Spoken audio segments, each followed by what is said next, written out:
growing up, but I just didn't understand it to buy the product. And I spent a lot of time in that. And it turns out that people clean their floors because they love their families. They don't clean their floors to clean their floors. That's what they do, but why they do it is really different.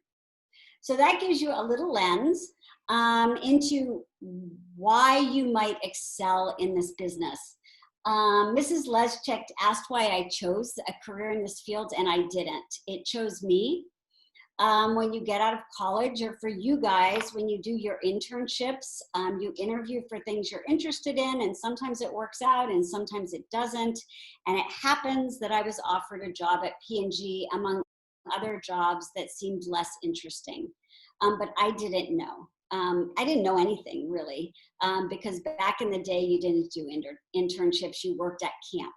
And I worked at camp, or I ran dorms. I did a lot of student leadership. But P&G chose me because I did a lot of things outside of the classroom in college.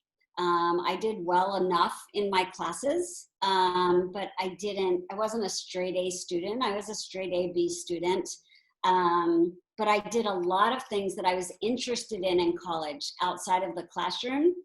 And I took a lot of risks. I did not risks that are dangerous, that your parents don't want you to do. Risks like showed up for things or offered to get involved in things that weren't necessarily comfortable for me, because I was a pretty quiet kid in high school. But like many of you, I probably had grown into a different person in high school, but I was very pigeonholed because everybody thinks you're a certain way, and it's hard to be the person you think you've become.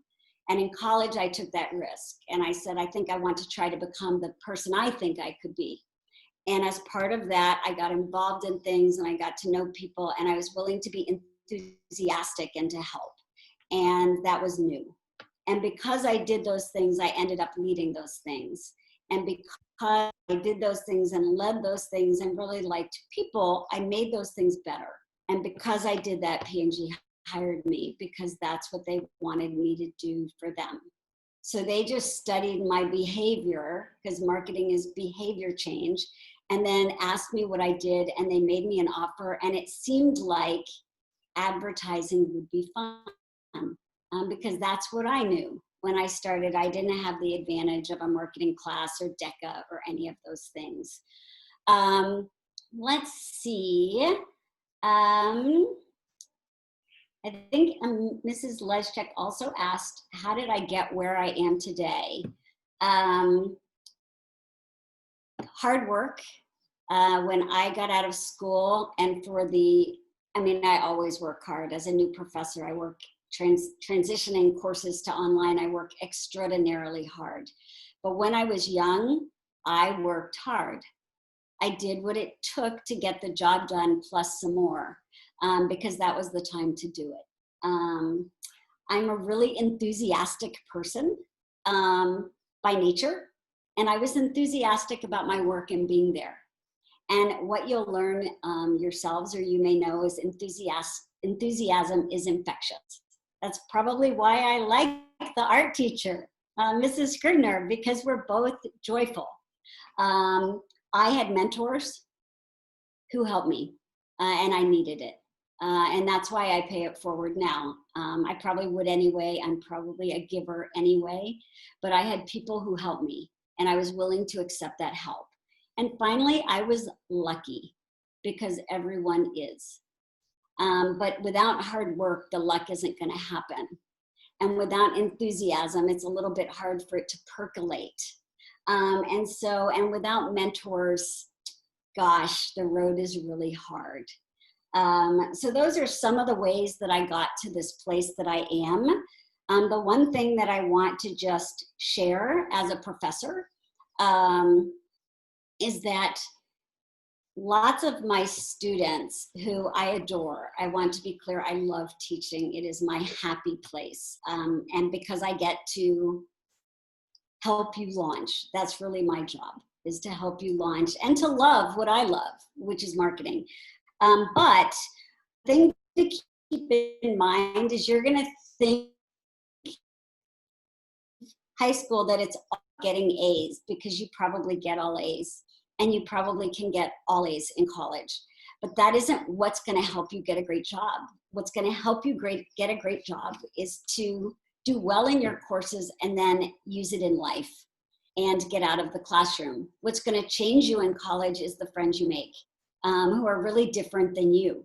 My friends were so diverse in college, I couldn't stand it. I mean, I didn't know the world was as diverse as I got to experience, and you will too.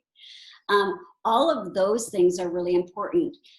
Even the throwback, recall that I said that I went to Harvard Business School. So your friend is, she must be really smart. But I didn't have top grades. I had a top life. The things I did well, and I did them with enthusiasm because I chose to do them. And that was important. And that is what single-handedly has resulted in the next thing, which has resulted in the next thing, which has resulted in the next thing. I had mentors, and you're going to hear this word networking. I really dislike that word because it implies using people. It implies transactions instead of relationships, which is marketing speak at its finest. I have relationships with people. I really like them. And sometimes they need help. And if I can help them, I will. And sometimes I need help or someone I know needs help. And I don't hesitate because I actually have a posse of relationships and people who are similar to me that are there to help and do their best and that know everyone needs a hand up. So when you hear that word networking, you're going to have one of two fears. One is you're going to be like, I'm too afraid to do that. That sounds really daunting. Or the other is I need to be salesy because networking is sales because you're selling something, but you're not. You're just actually connecting with other humans. And the more you do that, the more people you'll know, and people naturally want to help people. And so life unfolds from there. So maybe, let's see. Oh, the last question, you may have talked about this in your classes, but the question of what do you do every day? Different things. That is the beauty. If you like marketing, every day is different. You don't spend a whole lot of time sitting at your desk. You do some numbers. I mean, I do like numbers. Numbers are my friend, but I lead with people, and the numbers don't get more complicated than addition, subtraction, multiplication, or division. There's two pools in marketing. One is data analytics. So when I think of marketing, I don't think you're crunching the data. I think someone is, though, and you have to be interested in that data because it's telling you what people are doing. Data analytics is changing the field. It's fascinating. Not leave college without having earned a seat at the table when it comes to data. But the other half, so data will tell you what people do. Humans will tell you why they do it. And you need both. And you're probably going to lead in one way or the other. You're either going to be more natural with numbers, you're probably going to lead with data, or you're more natural with humans, and you're going to lead with an understanding of the why, but you need both. You need to lead with one and follow with the other. But no day will be the same. If you work in brand management, you could end up meeting with the ad agency, meeting with somebody helping you with a promotion, meeting with somebody in finance, reviewing some labels for a package, developing a new promotion, meeting with your peers to do a cross brand something. Every day will be different, and your time will very rarely be your own. But you have to like that. You have to like getting work done through people. If you don't like that, you're probably not a good brand manager. You might be a good data analyst. But you're constantly getting work done through and with other people, and your job is to know the customer better than anyone else. You actually get to sit in the room and see the world through the customer eyes and actually engage with people to see that world and make the right decisions in that context. And I think that's really fun. You may also, so that would be more of a P&G approach. If you work at Reebok or at Nike or in a sporting goods company, you may spend your time, I would spend my time in the field with the sales force, meeting with big vendors like Foot Locker or Dick's or other places like that. I would also spend time in athletic clubs and with instructors and people leading, participating in to be engaged with what you need, what's happening, and to be in the center of the hub of the customer. And then I would spend a lot of time in other countries that make those products because they're turning every quarter.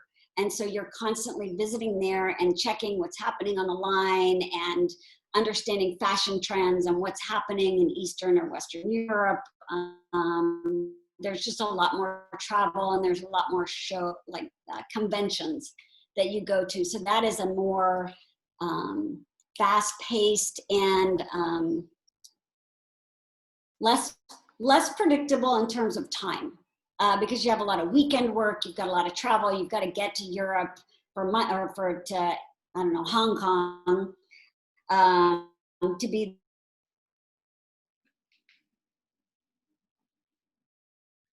Oh, come on, internet. And then you're going to come back. And so lots of weekends.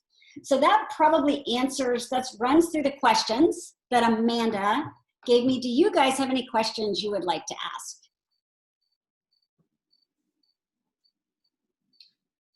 What questions do you guys have? Yeah, Grace. What was like your favorite project you worked on? What was a project that I worked on? Your favorite. My project that I worked on. I have so many. I have two. I have one that was a huge success that you may still know of now, and one that was a failure that I learned a lot from. And I'm a huge, I love to fail. You probably need to in marketing because you're constantly testing the edges or boundaries of what's known. So the project I'm most proud of is when you go into lots of health clubs today, you see what's called a step. It's a platform with squares that you put underneath it and you step up and down on it. And my team at Reebok invented that. And I did not invent it, my team did. Actually, one of our fitness instructors in Atlanta hurt her knee and was trying to do workouts that had less impact on her knees. She was doing it in her garage. It's always the garage, right? And a tech rep stumbled upon it because people were showing up to take classes with this. Oh my gosh, she was a force to be reckoned with. The tech rep came back to us and said, you have to see this. We flew down and saw it, and we then figured out with engineers how to make these steps. And it took something that was really tired and old called aerobics, and it made it really fresh. And it was this step, oh my gosh, just a really tough workout at a time when women were ready to jump in the game and sweat like crazy and get strong. And that was just super fun, and I'm really proud of everybody that worked on that team and what we accomplished. And I'm really proud now when I see those steps and I'm like, we did that. That would not be here if it wasn't for this extraordinary team that I was lucky to be in charge of and to work with. So that I'm really proud of. Another favorite thing is a failure. I was coming up with a new line of shoes and enthusiastic, as I've mentioned.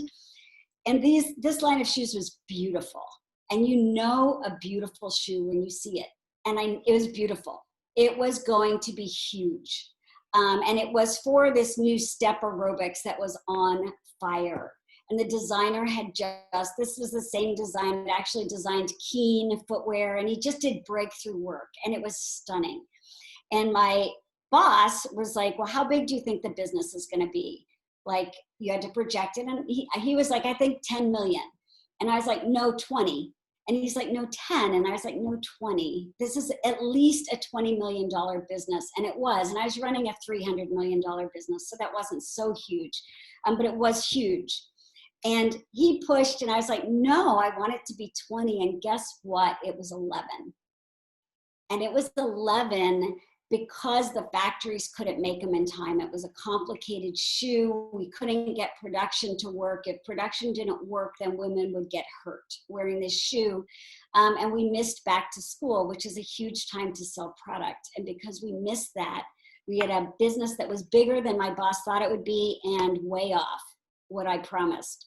And so I had to, with the team, make up that business. And it was really hard, but we did it.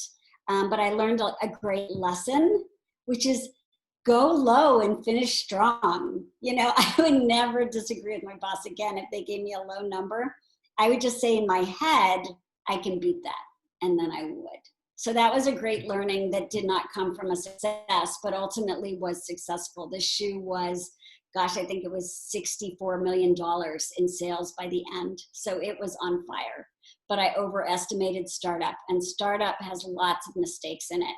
And you'll generally want to get the time frame to get out quicker, and that usually doesn't happen. So it was great learning. Good question, Grace. Thank you. Other questions?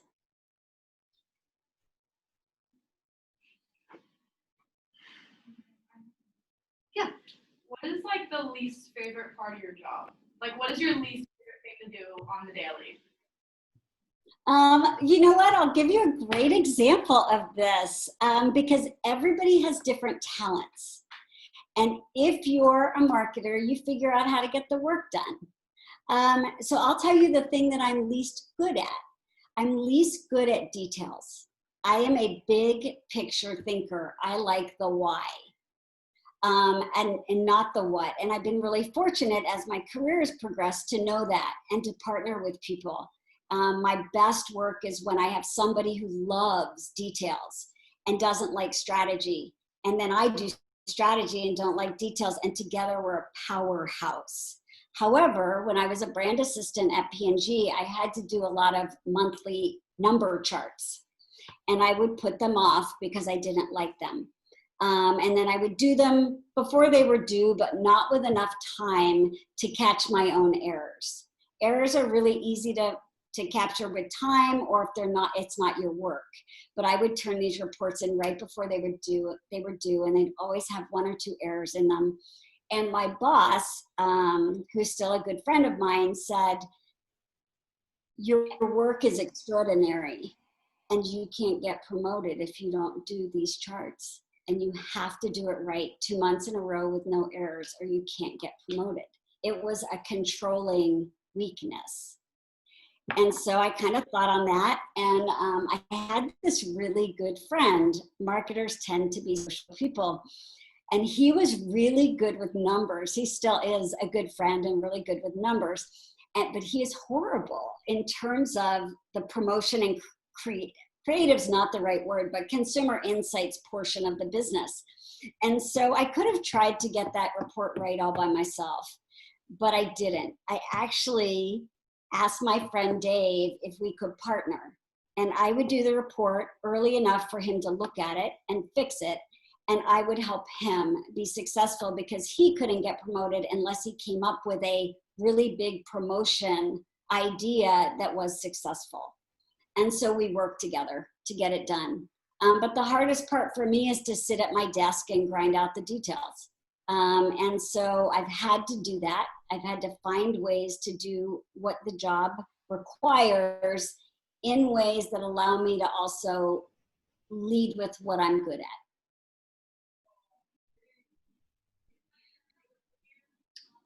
Other questions? Dr. Hassey, thank you so much for everything you shared. We really, really appreciate it. It was great. You made it very personal, gave us quite an insight, and I think really helped us all out. Awesome. And hey, go Bearcats. You know, if any of you are looking at UC, the business school is extraordinary. Marketing is the largest major at UC. And it happens that, I didn't mention this, but Cincinnati is an ecosystem, a really strong ecosystem for marketing because P&G is here. And because P&G is here and Kroger's here and some other Fortune 500 companies are here, there are all sorts of agencies and organizations that support them. And so when you work, when you go to UC, it's a cooperative business or business school. And so you get all these internships at really good companies that help you actually understand what you uniquely like in marketing and then get a great job when you graduate. So, and for all the women in the room, we have an awesome woman dean. So shout out to the ladies. That's always nice to see strong female leadership. So thanks, everybody. Thank you so much. Yeah. Bye-bye. Thanks, you guys.